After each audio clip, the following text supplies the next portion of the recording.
So just to introduce both of our teams today, Tony Cotton is our author and expert who has delivered multiple sessions for us. And Katie Frost is our coach who has a particular interest in practical and emotional challenges. And during the pandemic has taken a keen interest in well-being. So we thought it would be a great idea to focus on looking after your mental well-being and building confidence, particularly when students and teachers are going back to school. So I will pass it over to Katie now. As always, if you have any questions, feel free to write them in the questions box, and then Tony will take over from there, and then we'll have a final point towards the end of the sessions for Q&A. I'll pass it over to Katie now. Thank you. Thank you. Thank you very much, Roina. That's very helpful. Very, very interested in working with you today and having the pleasure and opportunity to explore mental well-being and confidence with you. This is a fascinating topic. We know that confidence is absolutely key to a child achieving their potential, and self-confidence is key to all of us achieving our potential. So the challenges of the pandemic continue to leave many of us experiencing mixed feelings about our own capacity to deliver what's needed as professional educators. We all have, I think you would agree, good days when we're really in flow, and bad days and moments where our confidence just seems to run away from us and leave us with that shadow of self-doubt looming over us. So how can we actually manage these feelings better to give of our best in our work? That's something I want to explore. So in the first part of this webinar, we will explore together how to build, develop and retain our personal confidence. It'll be an opportunity for you to reflect on where confidence comes from, what affects our confidence level, and we'll look at practical tips on how to manage our confidence level each day to ensure healthy well-being in both our working and, in fact, our non-working lives. When we are feeling confident, we feel good about ourselves, and the fact is we tend to perform better. We'll also be looking at how to grow confidence in others. As education professionals, you're involved in growing confidence in your pupils every day and supporting your colleagues with their confidence too. So it's going to be great to be even more conscious of how we do this. And I'm really interested in us all sharing our approach. So, let's have a look at what confidence actually means. So you can see from this definition that confidence is a belief in oneself, the conviction that one has the ability to meet life's challenges and to succeed, and the willingness to act accordingly. It actually comes from the word fidere, from the Latin word, which means trust. So self-confidence is about trusting oneself. So that raises the question, how much belief do we have in ourselves when we face different challenges? And where does that belief in ourselves come from anyway? And what can actually get in the way of that belief? Interestingly, one of the things that's common that gets in the way is our own negative talk, and we'll talk about that a little bit later. I think exploring this topic and digging deep for ourselves can help us to understand more about how to work on this important topic with others. The other part of the definition is that being confident requires a realistic sense of one's capabilities and feeling secure in that knowledge. Without a realistic sense, we can undervalue ourselves. We can imagine ourselves to be less capable than we are. And then we already have a block to achieving our potential.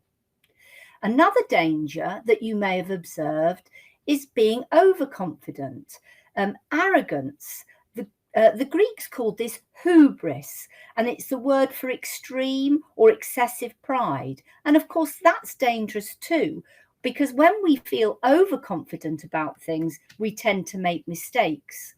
So it's very important to recognize the value of humility too when we're thinking about confidence. So is confidence really that important? I'm just getting my slide on that up. Is it really that important? Well, yes, it is, because it helps us when we're feeling confident to deal better with pressure. And that supports our emotional resilience in the challenges that we face in both our working and our non-working lives. We deal better with adversity. Why else does it matter? Well, it supports our well-being. When we're feeling confident, we're more likely to take action on our well-being. And when our well-being is good, have you noticed how that impacts on how we feel more confident about ourselves? Being confident increases our ability to influence. It's key to rapport and the ability to put others at ease. When we're feeling the right level of confidence in ourselves, other people tend to feel more comfortable with us. Having a confident presence that we bring online and face to face in real life is key to how others see us, and that's key to how they respond to us. Having that inner confidence helps us to support others. When we can really dig deep, strangely, when we're faced with irritating arrogance, we can let go of our own egos and be more present and congruent with others to understand them first. And of course, it enables us to achieve our own potential as educators and as leaders. So, in a nutshell, when we're feeling confident, it's easier to tackle tasks and activities confidently, and we tend to get more success as a result. And then that success means that we're more confident to try out new challenges. When we're feeling less confident, would you agree it's harder to tackle tasks and tasks confidently, and we tend to fail more? And then when we fail, we perceive there to be more risk before we start new challenges. So I want to do a little test now with your confidence and how confident you're feeling. And I'd like you to think about something. I'd like you to think about the tasks that you've got planned for the rest of this week, the tasks and activities. And let's get a measure of how confident you're feeling about getting them completed well. So having a little look at this little confidence ruler, you can see I've got a scale here of 1 to 10. And 1 is not very confident, all the way through to 10 feeling very confident. So I'd like you to just pop on the chat now, giving yourself a number on that range. How confident are you feeling about getting those work, tasks and activities that you have this week completed well? Can you start to put your answers onto the chat, please? How confident are you feeling? So we can see already we're getting quite a range of numbers here. So some people perhaps feeling more confident than others. Tony, what are you seeing with those results? I wonder whether, Tony, you're seeing anything. Oh, yeah, I can see here that we've got some people feeling 8s and 7s and 8s, and that's looking really good with your confidence. So it could be worth you asking yourself, I've got a 10 there as well, what is it that's helping you feel confident? How are you speaking to yourself about these tasks? Are you saying things like, well, you know what, I've done this before, I'm sure I can do this well. I've had busy weeks before and I've managed them before, because that kind of self-talk can really help us. And yeah, we're feeling confident. But that Courtney has said that competence, so he's obviously doing something.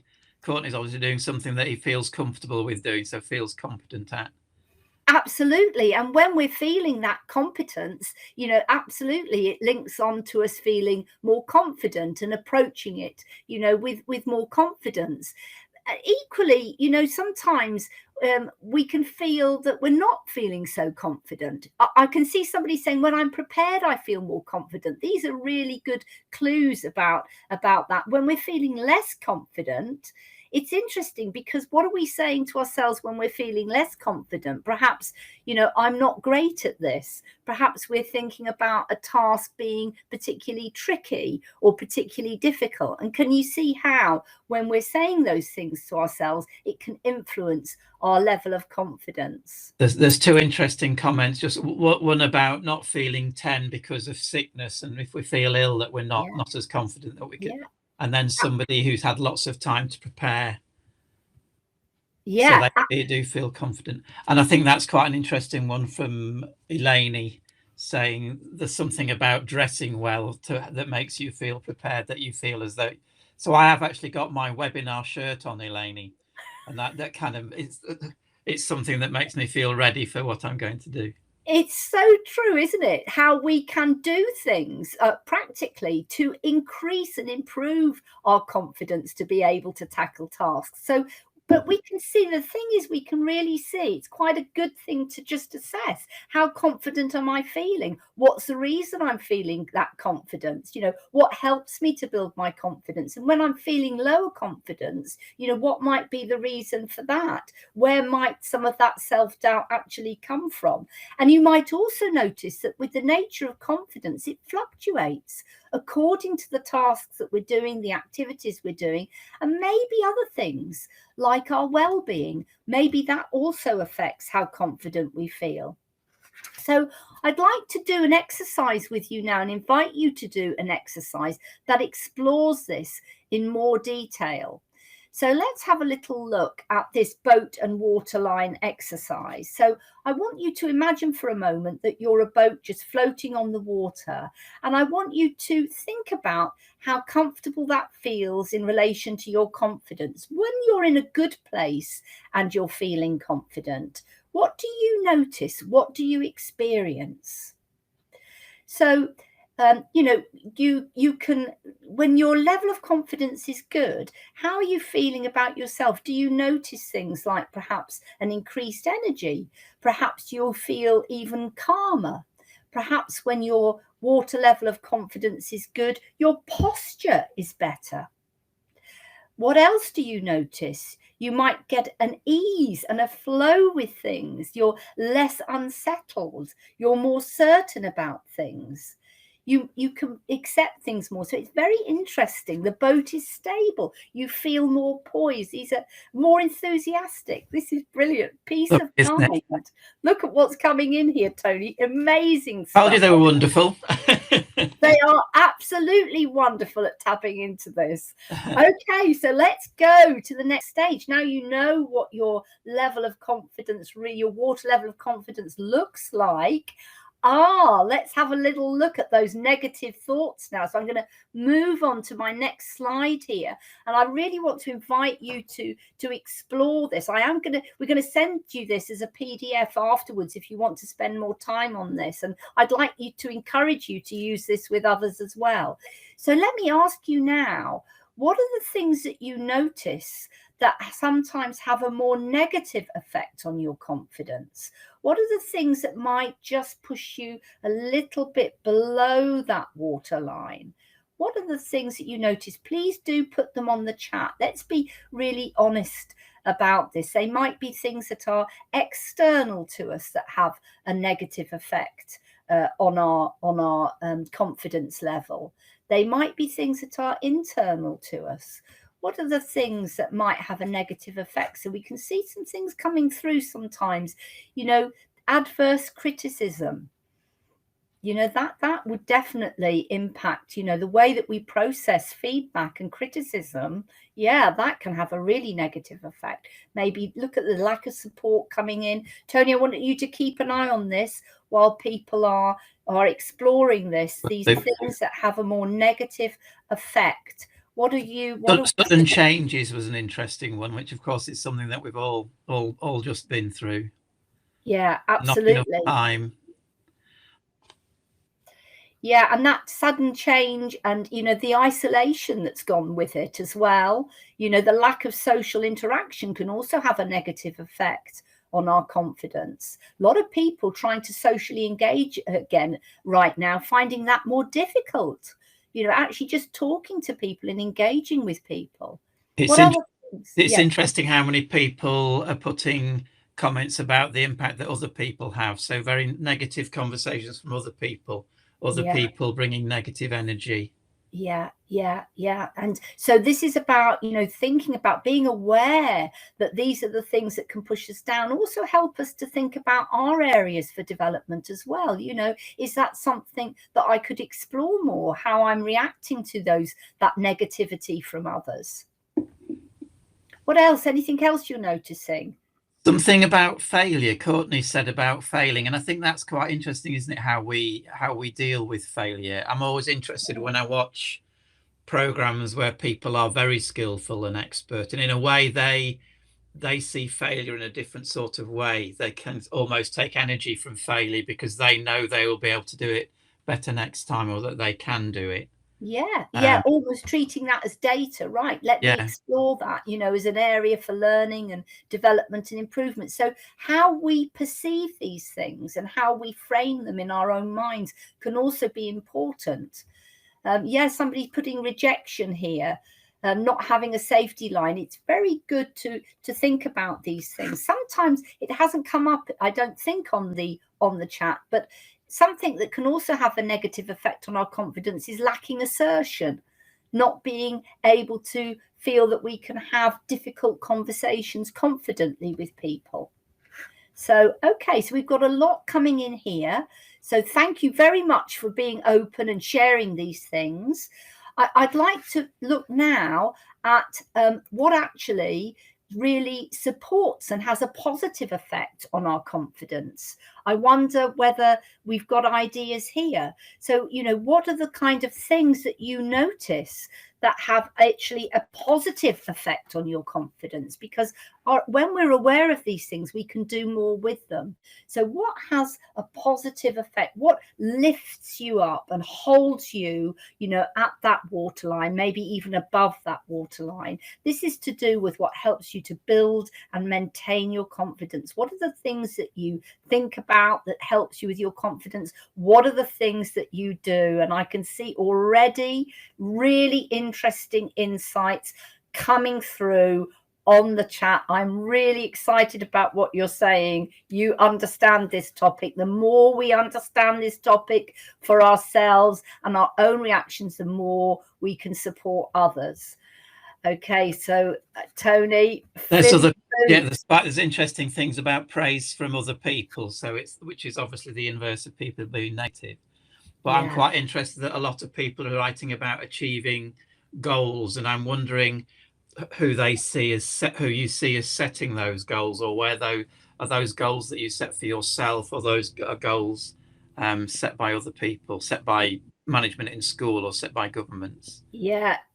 Interesting. And also a lot about self-appreciation as well, that supports, actually has a positive effect, recognizing ourselves and what we're good at, and the moral support of others, the positive feedback of others, positive relationships, sometimes maybe forgiving ourselves, moral support, something also that can have a positive effect. I don't think it's been mentioned in the chat is our nutrition and what we're eating. There's a relationship between food and mood. Somebody's just mentioned exercise, which is a similar sort of thing, isn't it? Is remaining healthy in our bodies as well.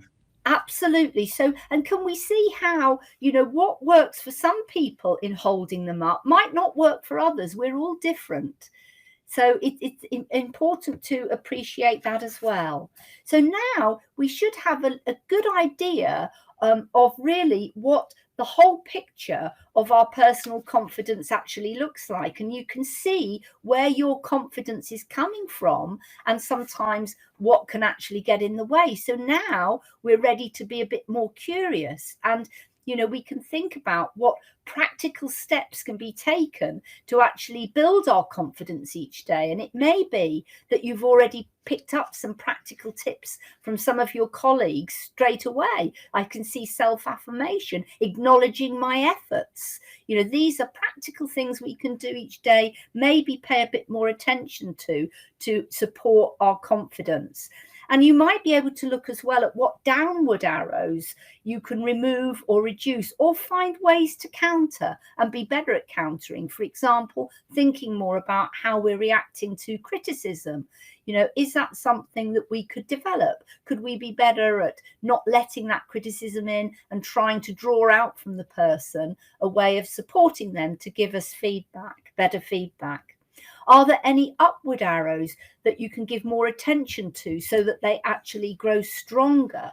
I think that that's probably the case. So what I want to ask you now is a little bit more. I've put a little summary here, actually. I don't think all my ideas on here are as good as yours, frankly, but we have had some that have talked about acknowledging our emotions, pleasant or unpleasant, and using that as data to understand more about ourselves. Practicing assertive communication. We've talked about that importance of goals, and Tony raised the question, well, whose goals are they? I would hope that you're clear on what you want to achieve so that you can take action and get that sense of moving forward. You might be surprised to see the bullet point, fake it till you make it, but there is evidence that the more that we sort of position ourselves physically and with power poses, if you like, the more we present ourselves confidently, the more confident it makes us feel. Practicing self-acceptance, we've had a lot of that on the chat. Also managing and asking for feedback, accepting compliments, and just really want to highlight that importance of that self-care and attention to personal well-being that has a direct relationship with our confidence, even down, as we know, to what we've decided to wear. Practicing that humility so we don't fall into that trap of overconfidence, and also overcoming those limiting beliefs. And I just want to mention this a little bit more because it's important that we understand that whatever is in that triangle, whatever task or situation we're in, we decide the meaning of it. And that's based on our past experience, the things that we believe, and the values that we hold dear. We decide the meaning. So, for example, you might have a conversation with a parent that you've got to have on something new that you're trying, within your class. And, the way you think about that conversation and feel about that conversation with that parent will affect directly how you behave and your actions. And the thing about that is that then leads to the results and the outcomes that we get. So, for example, if you're saying to yourself about this conversation with the parent about something new that you're going to introduce into the classroom, if you're saying to yourself, well, I reckon this is going to be really difficult, I think that this parent is not going to react well, the minute you start thinking that, can you see how that affects how you feel? And you're more likely to feel anxious. And then when you're thinking these things and feeling anxious, you're more likely to behave in a more passive, perhaps apologetic way to the parent right from the beginning about what you want to talk about. And that can produce the result and the outcome that you thought you were going to get, which was negativity from them. So I am exaggerating here. Whereas if we can think more about our thinking and whether it's serving us, and we can think, well, actually, I can position this change in the classroom to show the benefits to the child and to the parent. We go in with more confidence, we behave more assertively, and the outcome is likely to be better. So what I would just like to look at now, in the time that we've got available, is a final question. I'd like you to really go for it on the chat with this, because I know you know about this. I want to know what ideas you've got on how we can grow confidence in others. That is the children that we work with and also our colleagues. How do you, let's share, how do you build confidence in others, please? How do you actually do it? How do you build that confidence in other people? So not so much yourselves, how do you do it with others? So we've got some ideas. Affirmation, absolutely. Genuine praise. Praise, they say, is the breakfast of champions. Motivating and encouraging people, brilliant. Motivating them, actually helping people to have goals, helping the children to have goals as well that they can work towards, thinking those through. Commendations, yeah, definitely that builds confidence. Close relationship between motivation and confidence, sharing ideas, wonderful. Modeling good behavior. Once again, we've got some really super, acknowledging their strengths, spotting people's strengths. That's a great way to develop. Being a good mentor. Again, look at these wonderful ideas. They're brilliant. You know how to do this, and of course you're doing it every day. This is such an important part of our daily lives here. Okay, so I'm going to just finish with a slide. Do keep them coming in because they're such good ideas. I just want to share this slide on some things that you've already been talking about, how we can grow confidence in others. Somebody's already said model confidence in ourselves, maybe challenging limiting beliefs that other people have, ways of thinking that aren't serving them, all about the feedback, praising people. You talked about that, encouraging discussion, sharing ideas, asking open questions to get people thinking, to really raise their awareness, developing that presence, really making sure that you're bringing a confident presence to your communication, and maybe problem solving together. And as somebody's just put on the chat straight away, train them, educate. As educators, professional educators, you are all about growing confidence because you are supporting people with the capabilities needed to achieve their potential. So on that note, Tony, they are a wonderful group. I'm going to hand over to you now. Thank you, Katie. That was great. That was a bit interesting. We realised as we were planning this that the two parts actually weren't two separate sessions. They were one session. And I'm going to take a slightly different slant in talking maybe more about directly about the classroom, about your experiences in the classroom. But what's incredibly important is thinking generally and personally to start off with, and then we can maybe start to think practically. It was a great session, and I'm kind of buzzing with thinking about it now, and I'll try and refer back to it as we go along. And I think one of the things that's happened over the last year, 18 months or so, one of the positive things that's come out of the pandemic is how, in a way, the world has shrunk, and that we're all working on the same issues. And that's become obvious about when what Katie's talking about. So those weren't points that are only appropriate to teachers in the Caribbean or teachers in Europe or teachers in Australia. They're issues that are really important to all of us. And perhaps that's something that we've noticed over the last 18 months, that we're all engaged in solving similar problems. What I'm going to talk about over the next 20 minutes or so, and ask you to engage in, is work that I've been doing with teachers all around the world. One of the things that many of us did at the beginning of the pandemic, when we went into that first lockdown, was feel as though we needed to do something. I'm lucky enough to have contacts from all around the world. So myself and two colleagues at the University of Nottingham decided that we would put a book together, and we'd write a book that drew on the experiences of people from all around the world, to do with what they were doing during the pandemic, what we were learning about education during the pandemic. And what I'm going to do is link that learning to the idea of well-being. Now, what I think is the most important thing that's come out of the first half of this session for me is that you very quickly realized that what you see as supporting your well-being is the same as what might support your students' well-being. So you talked about negativity around you impacting negatively on your well-being, and people being positive around you impacting positively on your well-being. And of course, it's exactly the same with your students.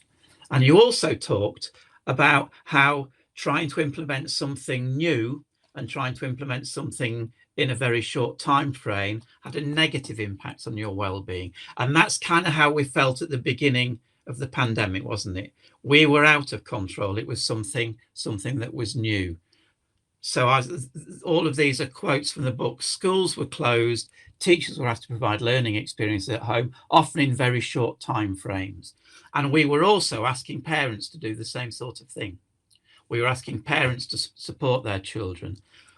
At first, maybe they didn't feel able to do that. They didn't feel confident in supporting their children. But as time went on, we noticed we were developing different sorts of relationships with the parents. And so what I want to draw on is some of the successes that we've found, and hopefully that what will happen as we begin to return to school is that we can build on those successes and actually transform education, so that what we're not doing is moving back to the way things were, that we can set new goals for schools, we can set our own new goals and move towards those, and that the students we're working with who have also learned new ways of learning whilst they've been learning at home can build on that, so that they don't just move to responding to teachers in exactly the same way that they did before school. So what might well-being look like? I found a couple of papers particularly linked to the Caribbean. There was one paper called Resilience and Wellbeing in the Caribbean, and that talks about resilience being the capacity to deal effectively with stress and adversity, to adapt successfully to setbacks, and to bounce back after negative emotional experiences. And I think you talked about that when you were responding to one of Katie's slides, that you feel positive, you feel resilient, you feel confident if you're able to bounce back. Somebody acts negatively, but you can bounce back. That's a form of resilience, and that's positive for your well-being. And that connectedness is at the heart of mental well-being. So being connected to each other, being connected to the communities we're working with, and being connected to the aims of education are all positive for our well-being. And that's something that all of the people that I was working with on the book agreed with. Just to give you ever such a quick overview of the people that in a way will be talking to you in the next 15 minutes or so. These are the group of people that we worked with on the book, which is called Transforming Teaching. So you'll see in black Tony Cotton, me, Lucy and Helen. We're the colleagues from the University of Nottingham, but we all teach on an international PGCEI, which draws students from all around the world and is a virtual course. So in some ways had predicted the ways that we might have to work when we couldn't travel anymore. Jasmine Irani, who is the other colleague from the UK, is actually my daughter-in-law, married to my youngest son. She teaches autistic children in Brighton on the south coast. And what was fascinating was how the groups of children that she works with adapted differently to learning online, and the sorts of learning that we can take from those children, from those students, to think about all students.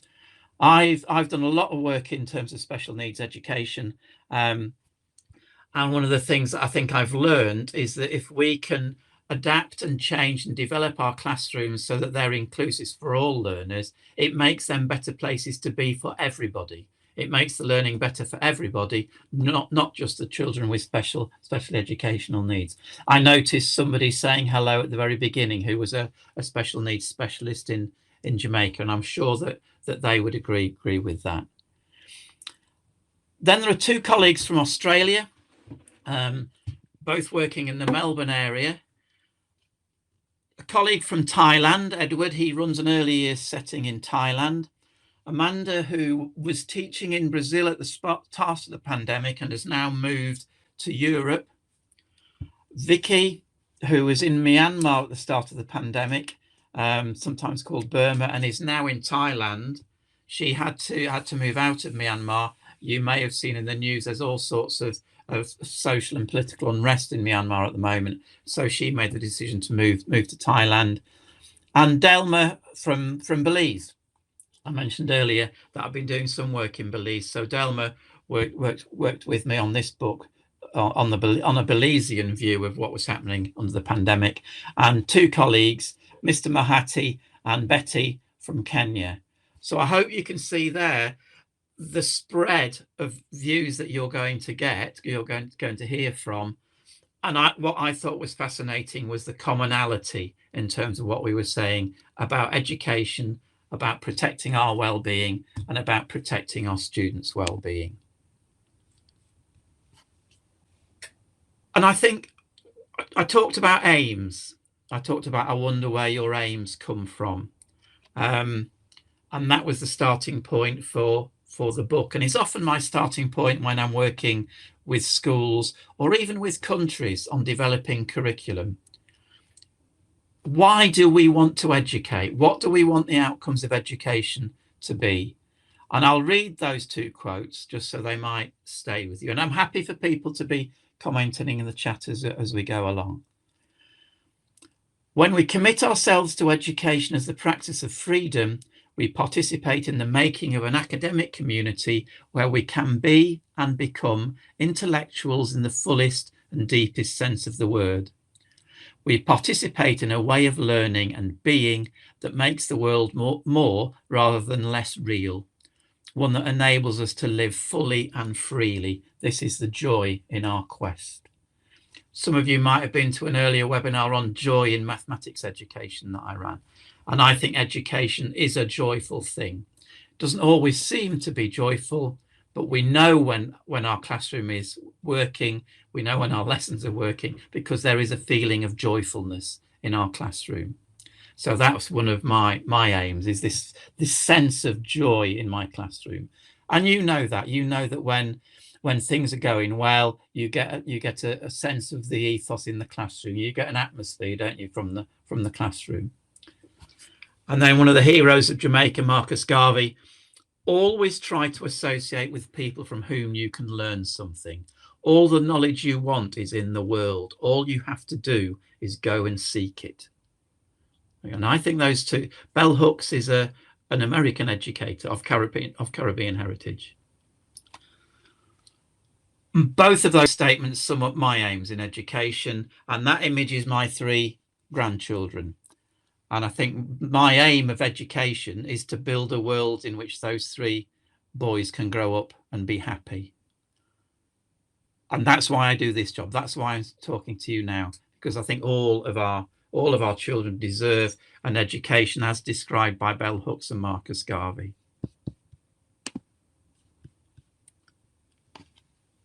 So what did we look at? We looked at educational aims and values for the 21st century. We looked at what our aims might be. And then we thought, okay, how have those aims been developed through the pandemic? How have we met our own aims during the pandemic, both in terms of the settings we're working in and relationships? We've talked a lot about relationships already.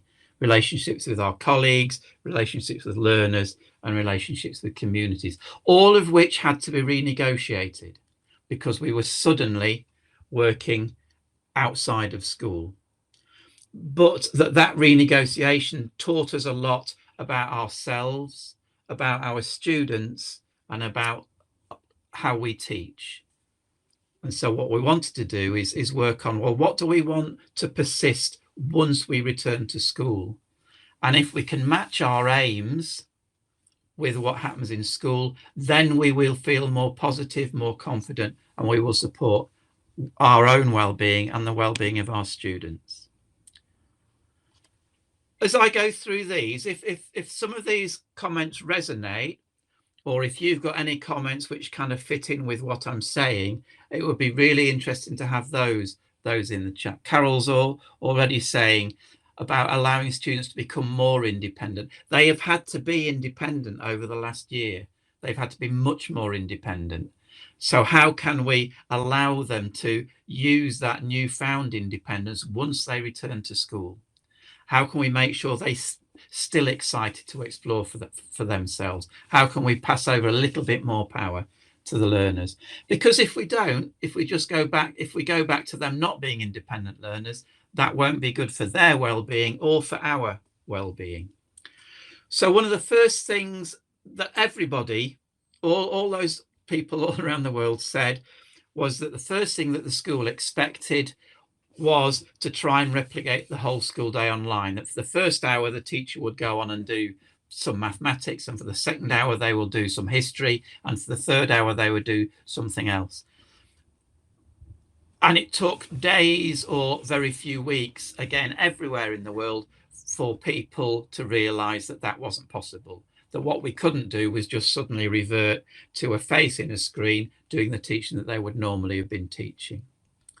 And so we had to think of other ways of teaching, ways that we could just offer short bursts of an inspiration that the students would then explore during the day, kind of at their own pace and at their own time. So students became much more independent and were able to make decisions about when and where they may learn particular things. Another change was in terms of relationships with staff. So these are both from Edward in Thailand, but were shared, like I say, around the world. He says, previously we did have meetings and share ideas, but we had never worked together in such a coordinated way. When this happened, we had to decide exactly what we were doing and share out lessons. So what his team of teachers were doing were taking responsibility for different parts of the day and sharing those lessons. So there was genuine team planning going on. And other authors said how much more committed they became to each other because you were planning for each other. So the team planning was really became well developed. Thanks, Raquel. Raquel talking about including students' ideas in our planning so they see themselves deeply involved in the curriculum, that their ideas are valid and important. Jess in Australia noticed that at first what she was missing was the informal contact with learners, with her students, and what her students were missing was informal contact with each other. So what she did, again fairly quickly, was open up the platform. She was using Google Classroom, I think, was open up the meeting 15 minutes early, and the class were invited, and the class came in, and she turned her microphone and video off and let the children have free talking. In a way, she mimicked the arrival at school when your students are in the playground, they're meeting their friends, they're talking to their friends about what they did last night, they're having that social time, which is so important. So she built that social time into the online learning. And what will be interesting when we return is how do we make sure that we see that social time as important. It's to do with building a community of learners in the classroom, that there's a social community that can learn for each other as well as learning from each other.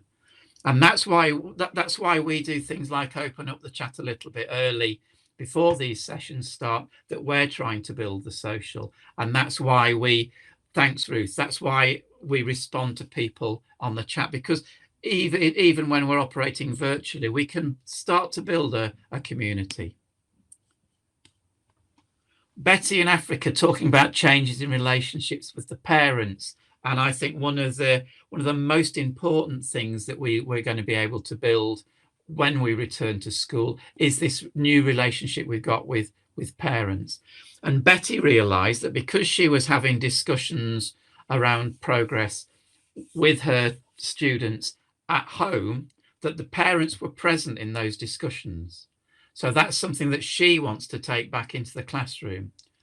Now, I remember when I was first teaching many years ago, one of the changes that a head teacher made at the second school I taught in was that the students came to the parent consultations with their parents.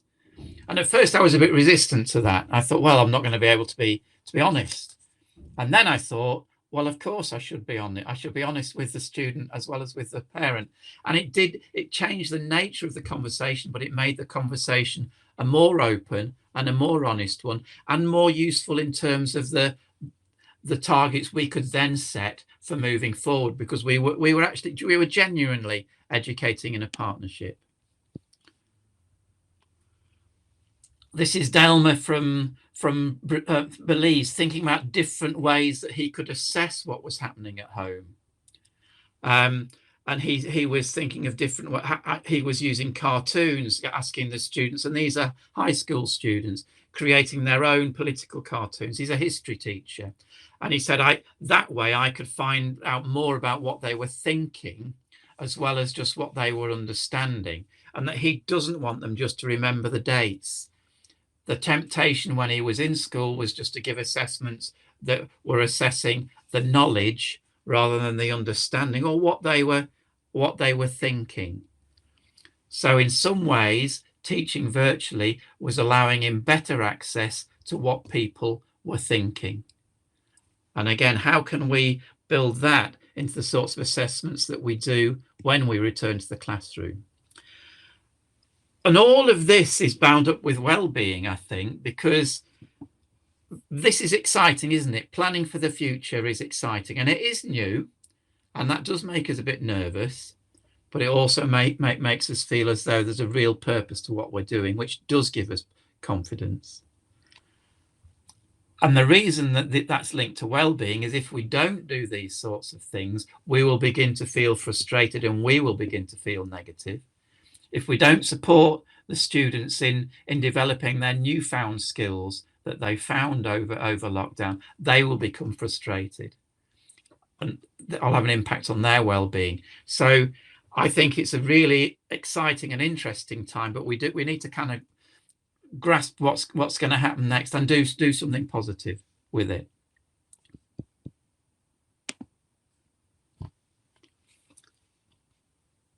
And that's the next to last slide, but that's one of the kind of concluding thoughts from the book, and it's drawing on all of the things that have changed over lockdown. In order to transform what comes next, we need to continue to consider everybody's role in education, which we've had to do because that was forced on us when schools closed, particularly parents as partners in education, and that children need stimulation from parents as well as from teachers. One of the things that several of the colleagues noticed was that in the work that they were sending home, in the activities that they were sending home over lockdown, they were able to model to parents what they would like school to be like. So in a way, they were re-educating parents. How do we continue with that when we move back into school? How do we engage with our community to convince them that they are partners in the children's learning? And then this is a list that we come up with at the end in terms of a curriculum which hopefully would develop our own well-being and confidence, as well as developing children's well-being and confidence. And as I'm reading through this, can I invite you to put in the chat what you would hope you would take from teaching under lockdown into teaching back at school again, what you might hope to transform or change in your classroom as you move forward. And if you're able to do that, my argument is that will develop everybody's well-being. So a seriously playful curriculum, a curriculum in which children are playful and engaged. Christina's put fun activities, but there's a seriousness to that in that we know there's learning going on. Tracy's talking about parents being involved. A joyful curriculum, a questioning and critical curriculum. So it's not us giving answers all of the time. That can be disempowering. That can be bad for confidence, can't we? If we're just being given the answers the whole time. Several of you have talked about a curriculum that gives students voice, choice, and control. A curriculum that expects communication between students, between teachers, and between teachers in the community. A contemporary curriculum that deals with questions that are facing students at the moment. One of the things that we've realized is that we have to be contemporary, don't we? We have to deal with things that are important to our students at the moment. Again, somebody on the chat said earlier on about an inclusive classroom, a curriculum that celebrates diversity in all its forms, which is similar to saying that a curriculum should support diverse learning and thinking styles, as well as developing diverse learning and thinking styles. Vivian saying about having more discussions with students and solving problems with, so working with rather than being the one at the front telling students what to do. And the quote from the Belize colleague from Delma about his assessment and using cartoons, a curriculum that is assessed authentically. Carlene saying about choices and control. Isn't that a nice thing to take away? Thinking about choices and control in your classroom. Differentiation.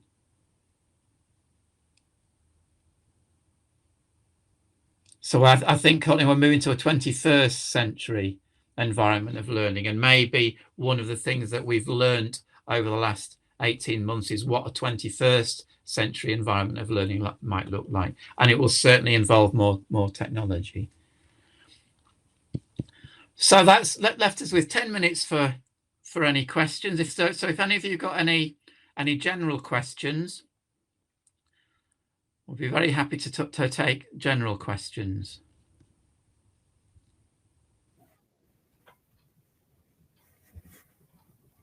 That's lovely, Elena, that you're saying you've developed additional. But I think I have actually. I think things have slowed down a little bit. We've had to slow down, haven't we? And one of the things I learned from working with very severely disabled friends, and there's a particular friend who talks through facilitated communication. So they point to letters on a pad, and their personal assistant translates for them. It's how much that slows conversation down, but that allows more thinking time. So we have to be very much more. I have to be very much more thoughtful about what I'm going to say, because it's suddenly more important. We're not just filling gaps. We're saying things that are very important.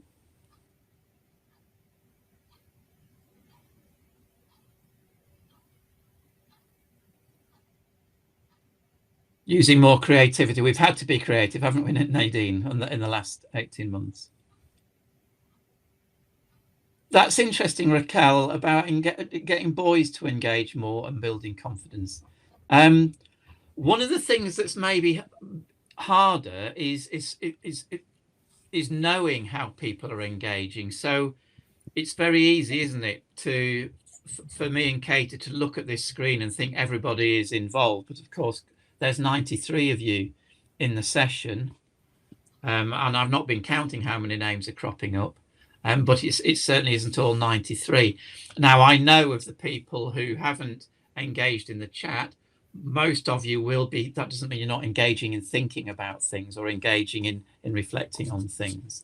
And I think sometimes that happens with students in our classroom, is that they may not have been communicating over whatever platform we're using, but they are thinking about things.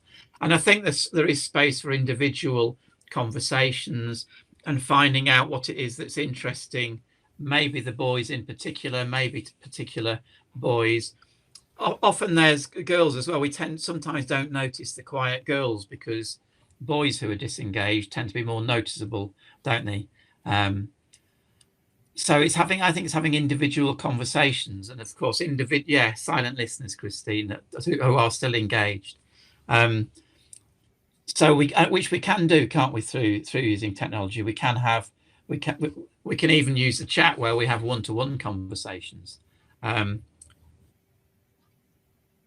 It will, Claudine, if the assessment's right, it'll find out what the quiet students are learning. So Raquel, can I turn that question around a little bit?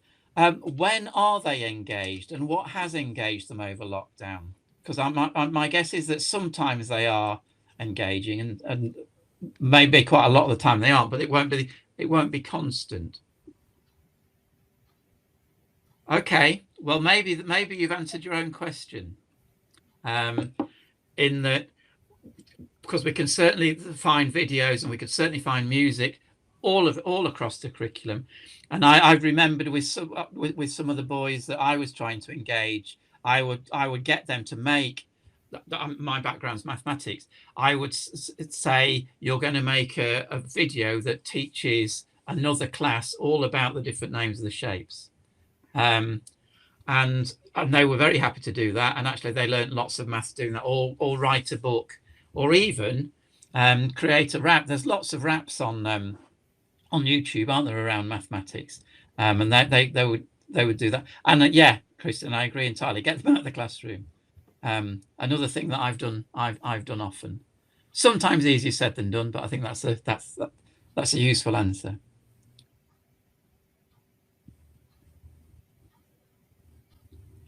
Have you done rapping with them then, Christine, in terms of the curriculum? Vocabulary, I like that. Any more questions? Maybe thinking back to the first half in terms of developing your own confidence. Any questions that you have? Yeah, I'm going to remember vocabulary.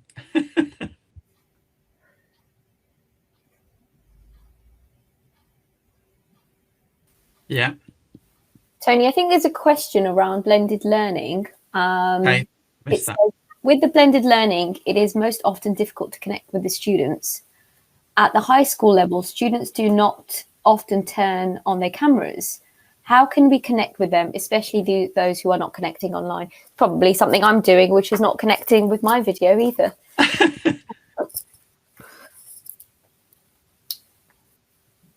I'm going to leave that for a minute to see if anybody else can come on about how they've connected.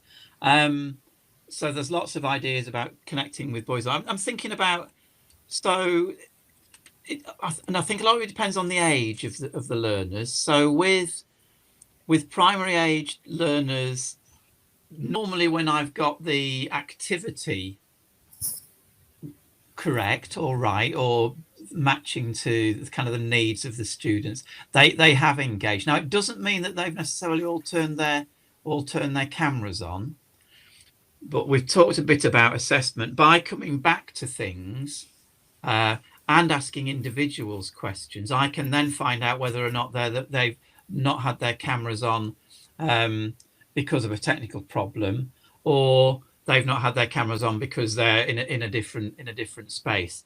And I think it happens more with older students. And I've been teaching university courses online, and it certainly happens sometimes with university students.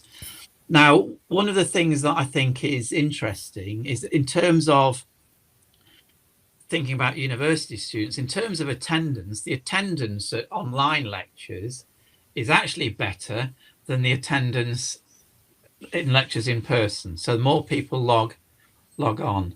And I think what a lot of people do is come back to the session once it's been taught. So maybe one of the things to think about with high school age students is to have things that maybe they can come back to. So Delmer in Belize, I know, had made quite a lot of videos around history that his students could log on to at any time. So they weren't expected to all be online at the same time. They were developing kind of an asynchronous approach. So I think that might be something to think about, is giving those older students a bit more of a say over where and when they learn. So asynchronous ideas.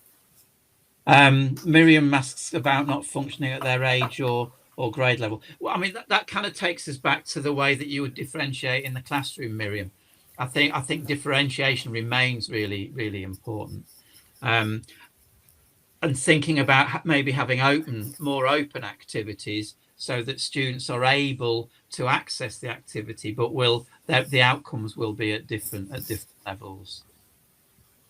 I think that's really useful, Christine, about just turn your cameras on for the first 5 minutes. If you think about the ways that you develop confidence in your classroom, things like think, pair, share, where you say, okay, I'm going to ask you a fairly open question, think about it on your own for a minute, then talk about it to a partner for a minute, and then talk about it in the group for a minute, and then share with the teacher. You can do that virtually. You can say, okay, we're going to be quiet for a minute, and then I guess most of you might have chat rooms that you can put students in, but if not, they can think on their own for a minute, and then you can say, I want such and such a person to come on camera and just talk about what you've been thinking about. Yeah, I've done that, having different backgrounds. They can be very creative with the different backgrounds, can't they, Christine?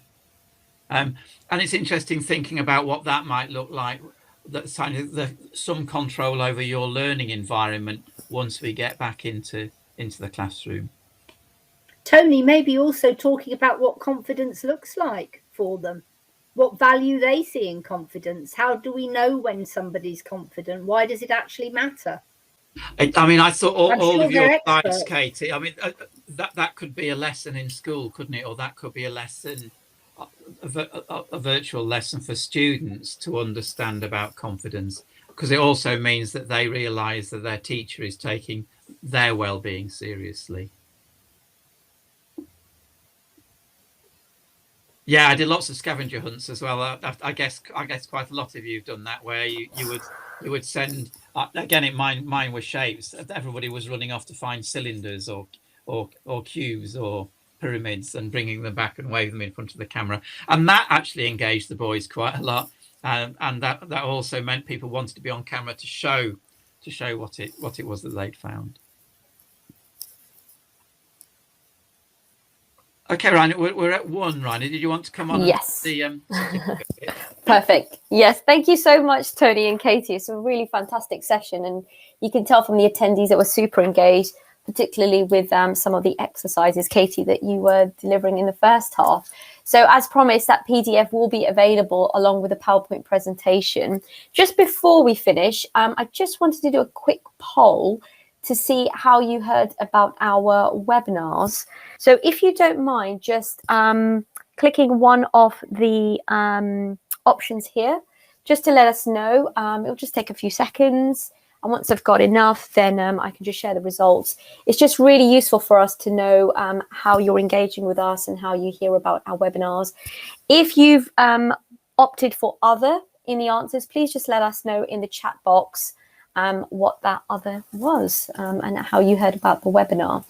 While you're doing that, just to let you know that the certificate will automatically be available via email as soon as the webinar ends. And the webinar recording, the PowerPoint presentation, and Katie's PDF of the activity will be made available by email within 2 weeks. So just waiting a few more seconds. So I've just seen social media and WhatsApp groups, bookstores, Kingston Bookshop, WhatsApp group. I've been into Kingston Bookshop. I've run little workshops in Kingston Bookshop in the olden days where I used to. And one day I'll get back. I think Debbie delivered our session, our author and expert, last week, and she said exactly the same thing, Tony. I was there with her. Into Kingston. Yeah. Perfect. We'll just wait a few more seconds. So other Deputy Director of Education, professional groups, perfect. Any last thoughts, Katie and Tony, before we end? I'd just like to say thank you to everybody for their engagement in the chat. It makes such a difference. That makes it very enjoyable to do, and it actually makes it a learning experience for us as well. And I'd like to say thank you, because I've loved associating with people that I can learn something from. Thank you very much. Yeah, thanks everybody. Awesome. Just going to share the results. Fabulous. And I'm just going to go to the last contact page. So as always, if you have any questions or you'd like to get in contact, then do email us. If you have any comments, particularly about the webinar or future topics you'd like to see in our webinars, do feel free to send us an email, follow us on social media, and we look forward to seeing you in an upcoming session soon. So take care for now. Thank you once again to Tony and Katie and all the attendees, and we'll see you soon. Bye. Bye. Bye. Thank Bye. you.